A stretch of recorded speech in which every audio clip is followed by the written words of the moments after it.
अब तक तुमने जितने भी सपने देखे वो पूरे होंगे, और वो सपने भी जो आज तक तुमने देखे नहीं है। हाँ, तुम मेरे साथ चल रही हो ना वसुंधरा? नहीं अतुल, मैं तो यही सोच कर आई हूँ कि तुम कमली को श्याम के पास छोड़ दोगे और वहां से अमेरिका चले जाओगे। हवेली की तमाम कोशिशों के बावजूद उसके इरादे नहीं बदले।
काका, काका, काका आपको चोट लगी है?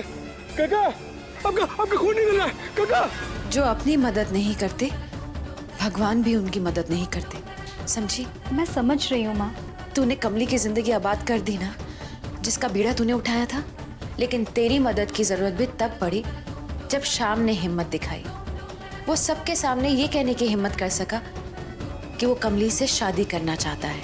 अतुल से दूर जाकर मैंने अपनी उस कमजोरी को दूर किया है जिसके सहारे ताऊजी और दादी माँ मुझे मजबूर कर सकते थे। ना अतुल मुझे भूल सकता है, ना मैं अतुल को भूल सकती हूँ। वक्त की धूल यादों को भी धुंधला कर देती है वसु, और मैं ये नहीं चाहती। हर बात के लिए एक उम्र होती है, एक वक्त होता है, और यही वक्त है कि तू अपनी गृहस्थी बसा ले। नहीं माँ, मैं इतनी स्वार्थी नहीं हूँ। वसु, मैं नहीं चाहती कि माँ जी तुझे मजबूर करके विक्रम सिंह के साथ तुझे बांध दे। अतुल तेरी पसंद है और वही तेरा सच्चा जीवन साथी बन सकता है वसु, क्योंकि उसने ये हवेली, ये जायदाद, ये खानदान देखकर तुझसे प्यार नहीं किया। उसके प्यार में कोई स्वार्थ नहीं है वसु। मैं जानती हूँ माँ। तो फिर मेरी बात मान ले, अब भी कुछ नहीं बिगड़ा है।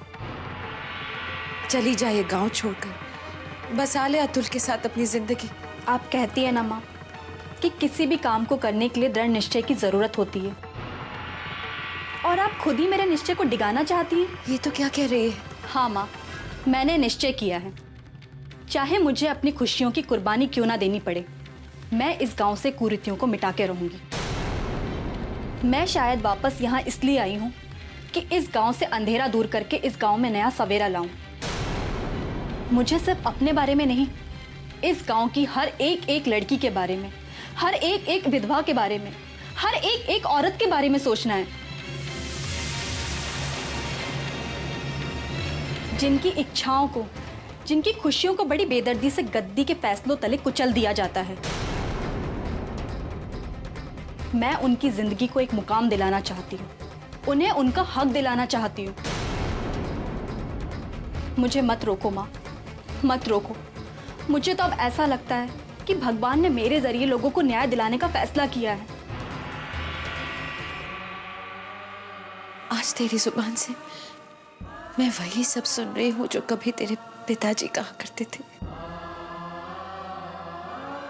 तेरी आंखों में भी वही जज्बा, वही निष्ठा, वही आग है जो तेरे पिताजी की आंखों में दिखी थी।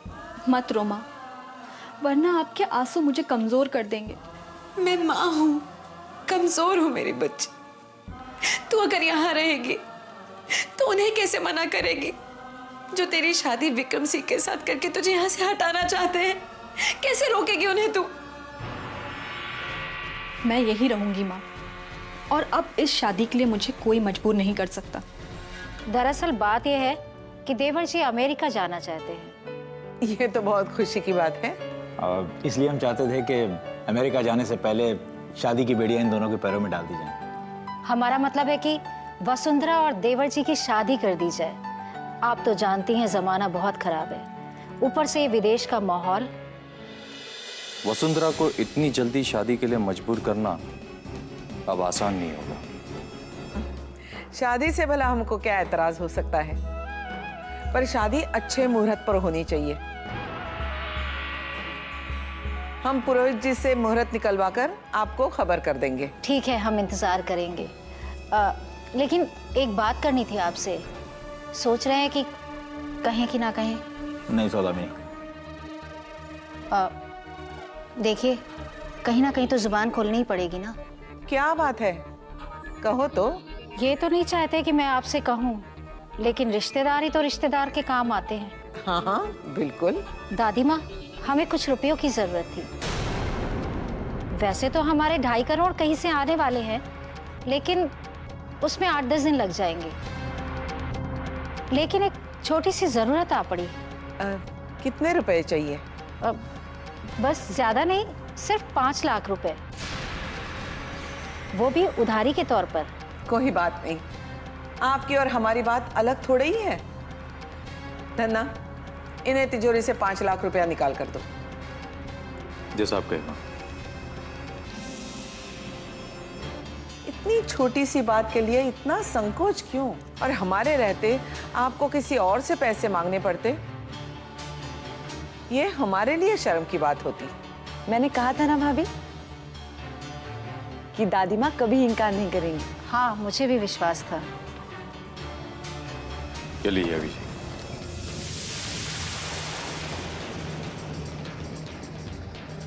आपका ये एहसान मैं कभी नहीं भूलूंगा। इसमें एहसान की कोई बात नहीं। वैसे भी हम वसुंधरा को बहुत कुछ देना चाहते हैं। ये तो आपकी शान और शौकत की बात है।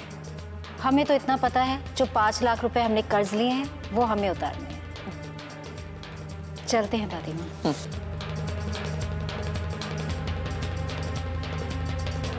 जीती रहो।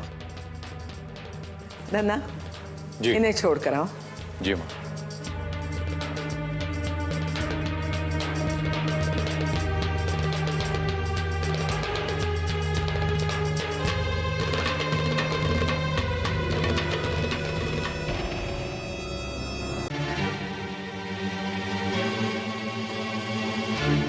माँ,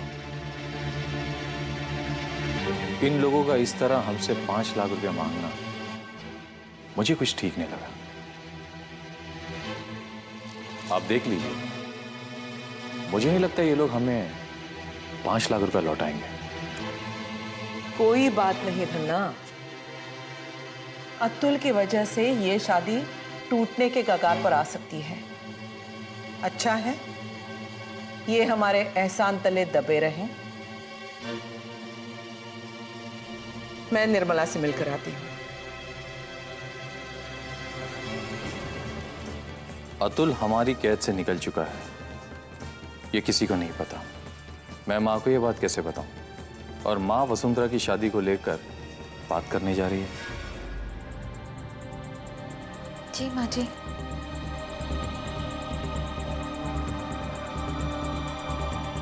तुम्हें पता है विक्रम सिंह के भाई अभय सिंह आए थे। वो चाहते हैं कि शादी जल्दी से जल्दी हो जाए। क्या? मैंने हाँ कर दी है। आजकल में ही मुहूर्त निकाल लिया जाएगा। वसुंधरा से कहो तैयार रहें। माँ जी, थोड़ा इंतजार कर लेते तो। गुजरता हुआ वक्त किसी का इंतजार नहीं करता। विक्रम सिंह अमेरिका जाने वाला है, उसके जाने से पहले शादी होगी। माँ जी, दरअसल वसु अभी तक गांव की परंपराओं को ठीक से समझ नहीं पाई है। लड़की के लिए मायके से ज्यादा ससुराल को समझना जरूरी होता है। विक्रम सिंह के यहाँ जाके सब समझ जाएगी।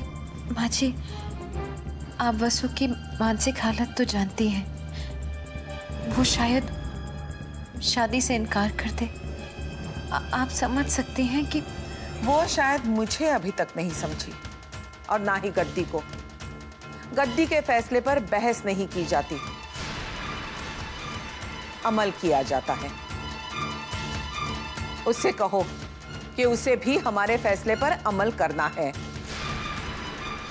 चाहे खुशी खुशी करे या आंसू बहाते। क्या? पर अमल होगा, हर हाल में होगा। उसे तो अमल करना ही पड़ेगा।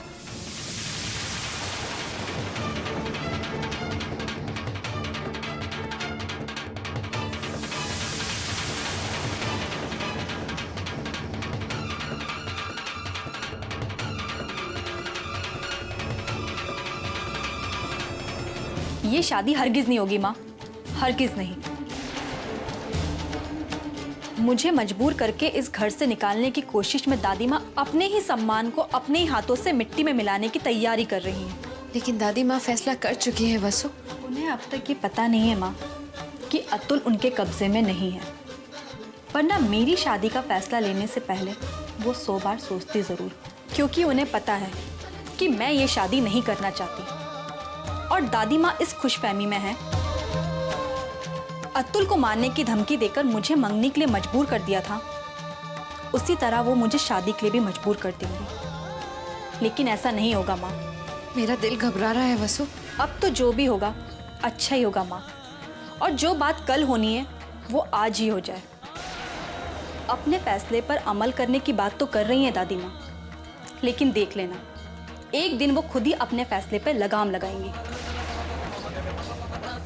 जिस दिन दादी माँ को पता चला कि अतुल ताऊ जी की कैद से आजाद हो गया है, उस दिन ताऊ जी की खैर नहीं। दादी माँ को इससे भी बड़े बड़े सदमे और लगने हैं। कौन सा सदमा लगना है? क्या करने वाली है तू? बस इतना समझ लो कि दादी माँ की हुकूमत की उल्टी गिनती शुरू हो चुकी है, और गद्दी के दिन भी जल्द ही पूरे होने वाले हैं। माँ, अब तो सरकार भी ये कोशिश कर रही है कि गांव से गद्दी की परंपराएं खत्म हो जाए। अब तो हर बात के लिए हमारे देश में एक कानून है।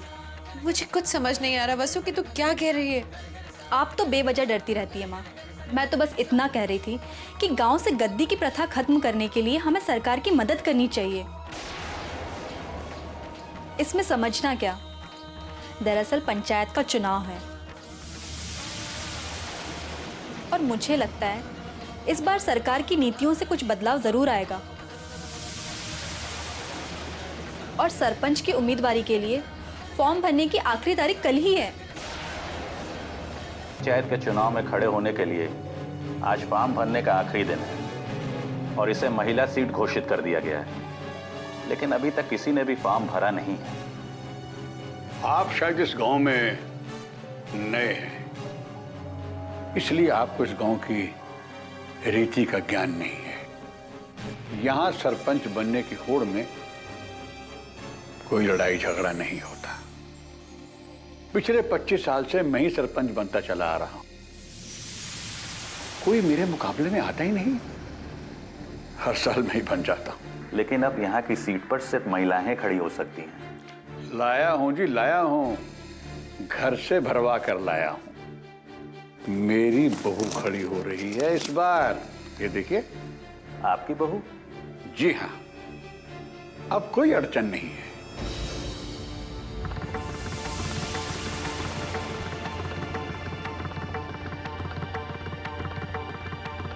और यही दादी माँ की भी इच्छा है। क्यों भाइयों? ठीक है।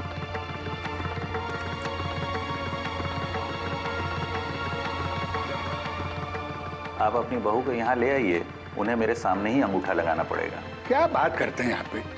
सरकार का फरमान है कि उम्मीदवार महिला हो सो महिला है। आपके कहने के अनुसार घर में रहने वाली महिलाएं चौपाल और चौराहे पे आएंगी। आपकी बहू अगर यहाँ आकर अंगूठा नहीं लगा सकती तो इतना बड़ा ओहदा कैसे संभालेंगी? अब आप ये सब बातें छोड़िए भी ना, उसने फार्म पे अंगूठा लगा दिया है। नहीं, अंगूठा तो मेरे सामने ही लगाना पड़ेगा। देखिए, सिर्फ 15 मिनट का वक्त रह गया है। अगर वो यहाँ पर नहीं आई तो उन्हें उम्मीदवार नहीं माना जाएगा और ये सीट खाली रह जाएगी। नहीं ऑफिसर, ये सीट खाली नहीं रहेगी। लाइए फॉर्म दीजिए, मैं भरती हूँ। सरपंच के पद पर मैं खड़ी होना चाहती हूँ। क्या? आप अब सरपंच की पदवी के लिए आप खड़ी होंगी? हाँ, मैं। क्या कह रही हो बेटी? दादी माँ की पोती होकर तुम चुनाव में खड़ी होगी? हाँ, मैं खड़ी हूँ। लाइए ऑफिसर, फॉर्म दीजिए।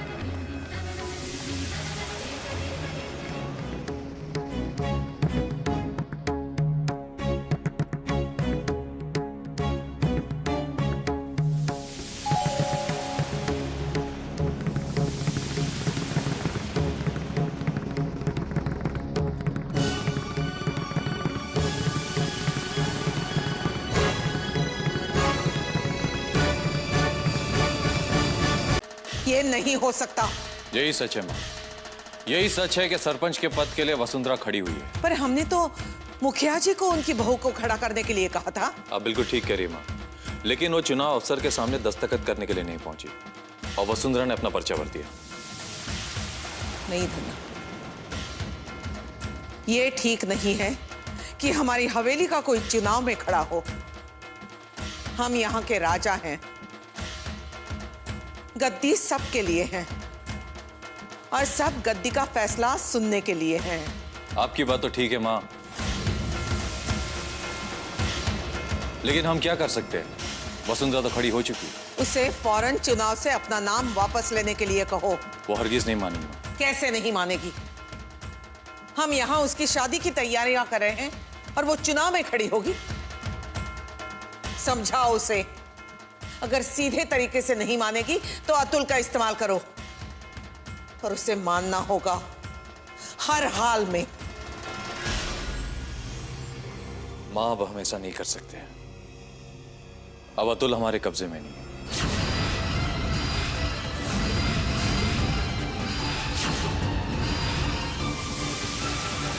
क्या? ये कैसे हो सकता है साहब? वसुंधरा जी ने अपने नाम से फॉर्म भरा था, तो फिर उनके सामने मुखिया जी की बहू कैसे खड़ी हो गई? हाँ साहब, हम तो सोच रहे थे कि वसुंधरा जी अकेली खड़ी हुई है और निर्विरोध चुनी जाएगी। लेकिन अब ऐसा नहीं होगा। पहले मुखिया जी अपनी बहू को अंगूठा लगवाने के लिए यहाँ लाने को तैयार ही नहीं थे। फिर जब वसुंधरा जी ने अपना फॉर्म भर दिया तो वो अपनी बहू को ले आए और यहाँ पर अंगूठा लगवा दिया। ना जाने क्यों उस समय सरपंच जी कुछ डरे हुए से लग रहे थे।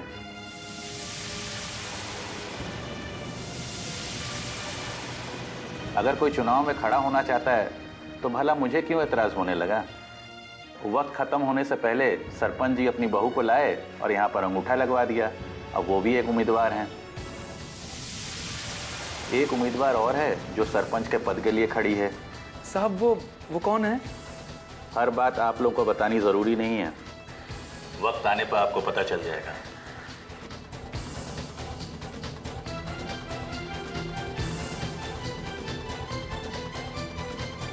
काका,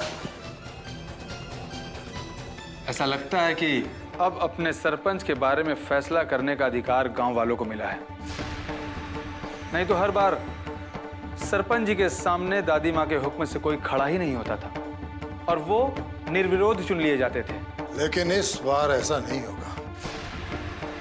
इस बार हमें हवेली की इन कुरीतियों के खिलाफ खड़ा होना होगा। ठीक कहते हैं काका आप। अगर इस बार हम खामोश रह गए ना तो फिर कभी जुबान नहीं खोल पाएंगे। मैं जुबान खोलूंगा विजय, मैं जुबान खोलूंगा। मेरी बच्ची मुझसे मिलने नहीं आ सकती, इस गांव में कदम नहीं रख सकती। वो सारी बातें मैं नहीं भूल सकता। अब तक हम उसके आगे सर झुकाते आए हैं, मगर ये सर अब नहीं झुकेगा। अब दादी माँ का सर हमारे आगे झुकेगा।